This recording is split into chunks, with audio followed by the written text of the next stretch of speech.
Paalam natin sa mga kababayan nating mga OFW, yung pagka kayo ay nangangailangan ng tulong sa ating gobyerno habang kayo ay nasa ibang bansa, iyan po ay hindi kusang loob, hindi kumbaga parang papogi nila na kayo ay tinutulungan nila at tatanawin ninyong utang na loob. Yan po ay obligasyon ng ating gobyerno na kayo ay tulungan. At dito po sa pagkakataong ito, the reverse happened. Ano po, yung nasa labas, tutulungan ka. Mapapansin niyo yung mga nakukulong, yung mga bago puputan ng ulo. We make representations with the government because our government must be able to protect our citizens in other countries para yung sila naman ay maproteksyon na natin sa kapangyarihan ng gobyerno kung saan silang bansa nandoon. Okay, so that is the prime duty of government is to serve and protect the people. We will give flesh to this constitutional provision doon sa nangyari no March 11, 2025. Oh, sa airport, no? So, it doesn't matter, hindi personality driven, kundi ito ay obligasyon ng ating gobyerno na kailangan gampanan. Kaya sinasabi namin, sinasakdal namin ang Pangulo ng Pilipinas, si Ferdinand Romualdez Marcos Jr., ng paglabag sa saligang batas, ng pagbigo sa tiwala ng taong bayan, at ang paglabag sa batas. Ayan. Noong March 11, ba? Sigurado? Opo. March 11, 2025. Sa airport, inaresto si Pangulong Duterte.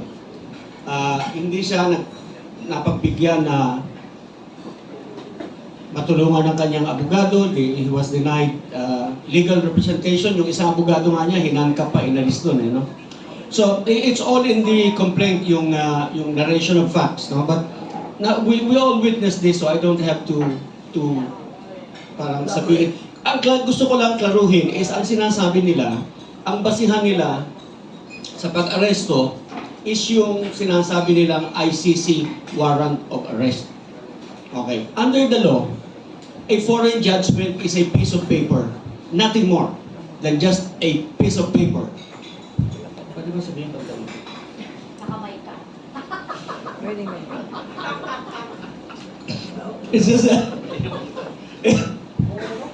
It's just a mere scrap of paper. It's nothing, it's worthless unless this is recognized by our local court. Kaya ang sinasabi, dapat, kung totoong merong warrant of arrest, dapat dinaan muna sa korte. Regional trial court po ang mayroong jurisdiction to hear this kind of complaints. Dapat dinala siya sa korte at doon sa pinaharap para patunayan, unang-una, na yung ICC warrant, assuming that it was issued by a competent court. Competent hindi lang korte, it has to be issued by a competent court, a court that has jurisdiction to issue the warrant. Alright? Ngayon yung ating korte, pagkatapos na pandinig, dinig-dinig ganyan, siya yung mag-i-issue ng warrant of arrest. Yung warrant of arrest ng korte natin, ang gagamitin ng mga aaresto para siya ay arestuhin dahil yon ang may bisa. Hindi yung warrant of arrest ng kahit sino. Alright? We violated all this. Lahat ng batas. So we have an enumeration of the laws violated by them. Unang-una, yung Republic Act 7438. Yan yung karapatan ng kung sino mang arestado, detinado, o undergoing custodial investigation at all times, yun ang sabi ng batas, you must be assisted by counsel. Ito yung other high crimes. No? So first of all, na-violate niya yun, he was treated inhumanely. Nandito po lahat. Meron akong kopya, bigyan ko kayo mamaya. Violated yung alam po ninyo, meron yung ating Bill of Rights, yung number 1, hindi yung number 1 just because yun yung una nilang naisip, but because that is the fundamental, most basic right of every Filipino is yung no person shall be deprived of life, liberty, or property without due process of law. Nor shall anybody be denied the equal protection of law. Kaya po yung number 1, yan yung talagang number 1. Hindi yan yung nag-aksidente lamang na nailagay na number 1. This was violated. Yung kanyang liberty. hindi siya nabigyan ng due process. No? Ngayon, bakit sinasabi natin si Presidente ang may kasalanan ng lahat ng ito kahit wala siya doon sa airport? Because he is the head of the executive department and under Article 7, Section 1, he is the head of the executive department and he is the one in charge of making sure that all laws are executed properly. Alright? So, ngayon yung ang masaklap dito, ang masaklap dito hindi yung Pilipinong nasa labas na hindi mo tinulungan. Ang masaklap dito, yung Pilipinong nasa Pilipinas, pinadala mo sa ibang bansa kahit wala kang obligasyong ipadala yung taong yun sa ibang bansa at pagkatapos iniwanan mo doon without any aid or assistance from the Philippine government. That makes matters worse. This, to us, is culpable violation of the Constitution. This, to us, is betrayal of public trust. And the crimes that they committed are all high crimes. Punishable by death yung yung kidnapping, actually kidnapping lang tinatawag para maunawaan ng lahat, no? Pero actually the crime committed is serious illegal detention, which is punishable by reclusion perpetua to death, and that makes it a very high crime, similar to treason, bribery, plunder. Yan. So, malupit po yung mga crimes committed. Ito pa, para kay General Torre. General Torre, you violated Republic Act 7438. Ang penalty po doon, mababa lang ang multa, 6,000 pesos lang. Pero may imprisonment, not less than 8 years, not more than 10 years.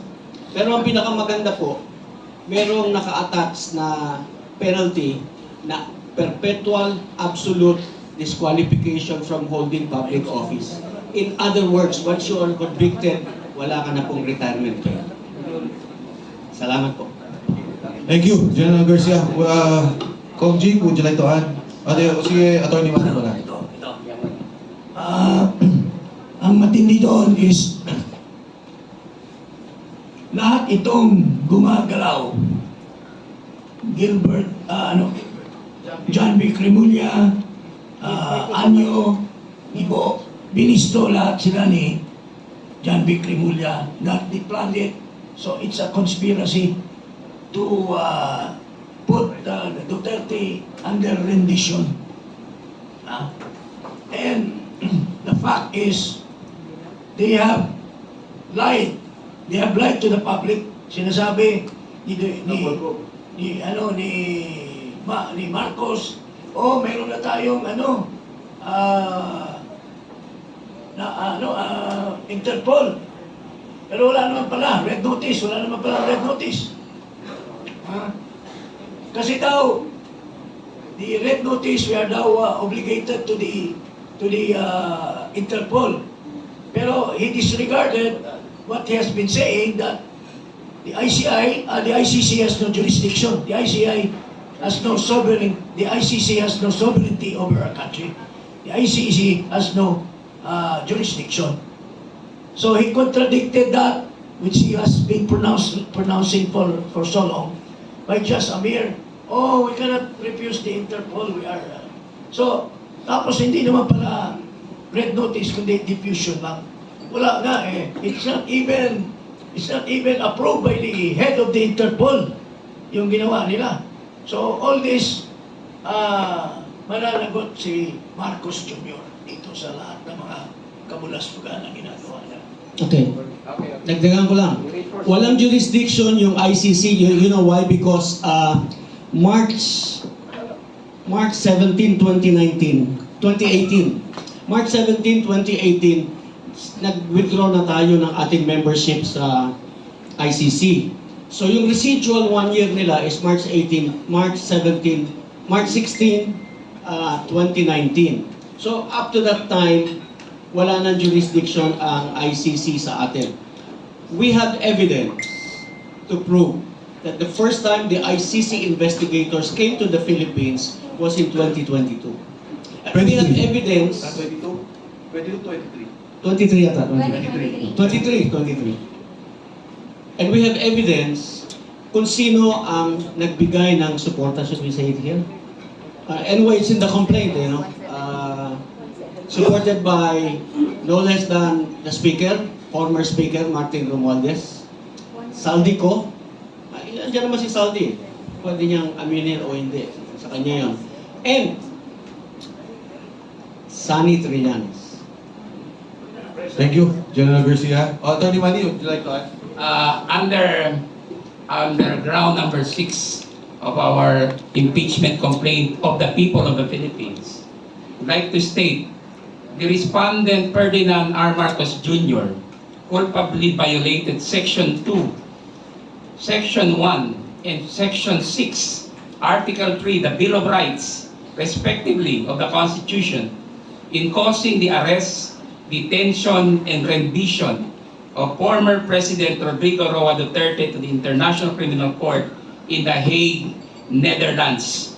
These are fundamental rights guaranteed to every citizen of the Philippines, regardless of positions. And these were all violated. And if you violate the fundamental rights of Filipinos, you commit the crimes under the revised penal code. These are crimes against the fundamental rights under the revised penal code. The President is the chief implementer of the revised penal code, and yet he masterminded the extrajudicial rendition of former President Duterte. Kaya hindi basta-basta yung sinasabi niya na wala siyang kinalaman. Kasi siya ang nag-implement ng batas. Hindi ito about politics. He disregarded the right of a Filipino and put in danger and bargain away our national sovereignty. Nasa aming complaint din yan. So thank you very much. Thank you. So, to summarize, you would like to say, Aaron? To summarize all the points, yung gist na we mentioned na yung case na yung articles that we will file, our renowned lawyer, Attorney Ferdy Topacio, and also to give the closing points on the articles of impeachment. Attorney Ferdy. Magandang tanghali po mga magulang at mga kapatid. Hindi ko na po uulitin yung mga points. I think my fellow complainants have made everything so clear. Ang nais ko lamang pong sabihin, very briefly, the common thread that runs through all of these accusations is the policy of the present administration of bend the law. Why am I saying this? Some of this may not be included in the complaint, but in law, sa batas po, previous acts constitute pattern that will prove the allegations being made. Ano yung policy nitong administrasyon na to na bend the law, na napapunta kaya merong appropriated allocations na sinabi na ng Korte Suprema in the 2013 case of Belgica na unconstitutional. Ito po, tingnan nyo kung paano binibend the law. Kaya dapat pong matigil na to by removing the President. Nakasasabi lang po nitong mga kasama ko yung kay Presidente Duterte. Ito pa, kung napansin nyo even before that, for the first time in legislative history, mayroong committee hearing sa House wherein the counsel was physically prevented from advising his client. Ako yun, dun sa Quadcom. Again, for the first time in our country's history, yung rules regarding the appointments and consideration of the JBC, inignore. Anong ginawa? Pagka may kaso, di ba, hindi pwedeng consider ng JBC. Anong ginawa? Just for the case of Remulla, Boying Remulla, tinanggal yung rule na automatically docketed just to say na walang kasong docketed against Ombudsman Remulla para ma-appoint siya. Break the law na yun, hindi na bend the law yun. Ano pa? Yung abuse ng administrasyon ng hearsay, nililin lang po ang taong bayan. Ang hearsay po, sabi sa akin ni Jing, babaero daw, si General Garcia. Yun ang hearsay. Pinotektahan ko na nga si Jing pumalag pa kayo, pambira naman kayo. Pero pag nakita ko mismo na ng bababae si Jing, ayan, binalik ko na kay Jing, hindi po hearsay yun. Kaya yung sinasabi ng hearsay si Saldico, hindi po. That is eyewitness testimony. Matibay po yun. Yung sinasabi nilang si Leviste ay dapat i-authenticate yung Cabral files, mali po yun. Mali yung ginagawa ni Ping Lacson. By the mere fact that a person was placed under oath in the BRC hearing at sinabi niya, nakuha niya yung kay Cabral, siya mismo. That is proper authentication under the law. Pero sasabihin nila hindi. By the mere fact that a member of the family ay sinabing out of her own personal knowledge na gumagamit ng droga ang Pangulo, hindi po hearsay yun. Wala pong hearsay doon. Si Gutesa, the mere fact na sinabi niya, nag-deliver siya ng pera kay Martin Romualdez, hindi po hearsay yun. Eyewitness account po yun. Bendalo na naman. Yung bribery ng magkapatid na Remulla, inalokay 1 bilyon, may interest mo yun. Attempted bribery yun. That is a crime. Anong ginawa nila? Pumunta sila sa media, sinabi nila, oy, may nag-attempt na mag-bribe sa amin, ayaw naman sabihin kung sino. They were sworn to uphold the laws and faithfully execute the same. Bakit hindi nila sinunod yung batas? Yung restitution na sinasabi nilang dapat mag-restitution. Ito, very tricky to. I hope you will give me 5 minutes, Congressman. Alam nyo kung bakit tumututulo po kami sa restitution? Ikikwento ko po sa inyo. Yun pong restitution, unang-una, wala po yun sa witness protection law. Pangalawa, yung restitution po, very tricky yun kung igagawin mo yung kondisyon for inclusion in witness protection. Bakit? Ako, nagnakaw ako ng 1 bilyon. Sabihin ko sa DOJ, boss, babalik ako ng 400 million. Iyo yung 200. May 400 million ba ako? Witness protection, state witness, wala na akong criminal liability. Absuelto na ako. Ngayon, sinasabi ni Fadulyon, pwede daw mag-agree ang DOJ sa restitution kung anong amount. Hindi po pwede. Why? Allowing a person who stole from government to keep part of the loot is a contract that is contrary to public policy and therefore null and void. Hindi po ako nagsabi niyan. Yan ay nasa civil code. Look it up. Kaya po, in order to recover ill-gotten wealth, yung sinasabi ni Boying na, magtatawa na naman tayo niyan. Hindi natin ma-recover. Binigyan agad natin ng immunity. Hindi po. Mali po si Boying dyan. Meron pong provision for civil forfeiture of ill-gotten wealth. Paano po? Ang Office of the Solicitor General ang magpa-file sa korte. Bakit po sa korte? Sapagkat hindi mo basta pwedeng sabihin, hindi pwedeng sabihin ng DOJ, ang ninakaw mo ay 500 million, 600 million. Kukunin namin. That is deprivation of property without due process of law. Who determines kung magkano ninakaw? Ang korte. Ngayon sasabihin nila, mahirap sa korte. Hindi po mahirap. Unang-una, aside from the fact that that is the process provided for by law, kapag civil forfeiture po, there are 2 presumptions that are in favor of government. Number 1, the presumption that all assets over and above the legitimate income of a public official is presumed ill-gotten. Siya magpatunay na hindi ill-gotten.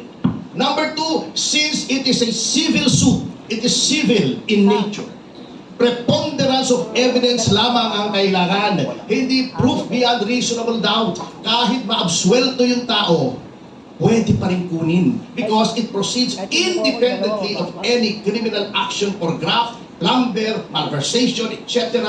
against the erring official. Kaya po sa korte, ang mangyayari pag sinali mo yung restitution sa pagpasok sa witness protection, that is fraught with the danger of graft and corruption. Magkakatawaran yan. Kaya hindi po nilagay yung provision na yan sa witness protection. Kita nyo na. Pagkatapos, dinedefensa nila. Bakit? Gusto nilang, they want a piece of the action. O, di ba? Kitang-kita nyo eh. Kung bakit binibendalo na naman yan. Doon sa impeachment, bendalo na naman, kahapon lang. Can you imagine? Sinabi na sa Section 3, Rule 2 ng Rules on Impeachment, ang office of the SecGen. The SecGen is not the office of the SecGen. The SecGen does not exercise all the powers. The SecGen does not bring the powers of the office of the SecGen with him or her when they go abroad. At fundamental po with any office, any office in government, kapag umaalis yung hepe, may OIC. Bakit ayaw tanggapin ni Atty. Momoy? Salonga. Ba? Hindi, Moy, di ba? Haifa? Okay, whatever. Hindi ko nakakuha yung kasi namumutla kahapon kaya medyo hindi ko nanginginig Okay, anyway. Tayo ba pa nag-file tayo sa hukuman ng kaso, kailangan nandun yung juez? Kapag nag-file ba tayo ng appeal sa Office of the President, dapat nandun yung Pangulo sa Malacanang? Bakit ito? Kapag nag-file ka, kailangan nandun yung Secretary General? Wow naman, di ba? Ganun siya makapangyarihan. So, ito po ang pattern na gusto namin i-break. You cannot ignore the law. You cannot bend the law. You cannot be violating the Constitution and the laws without facing the consequences. Because as President, lahat po yan, ikaw ang may command responsibility. Sabi nga ni Roosevelt, di ba? Si President Roosevelt, meron siyang nakalagay doon sa kanyang desk, the buck stops here. Kahit ano mangyari, ako yan.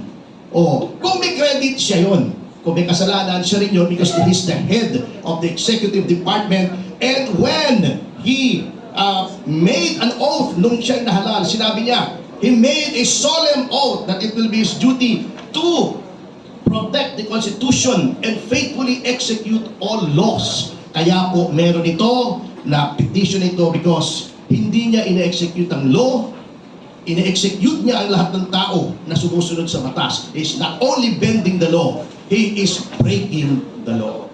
Salamat po. Thank you so much, Attorney Topacio. We now open the floor to questions from our friends in the media.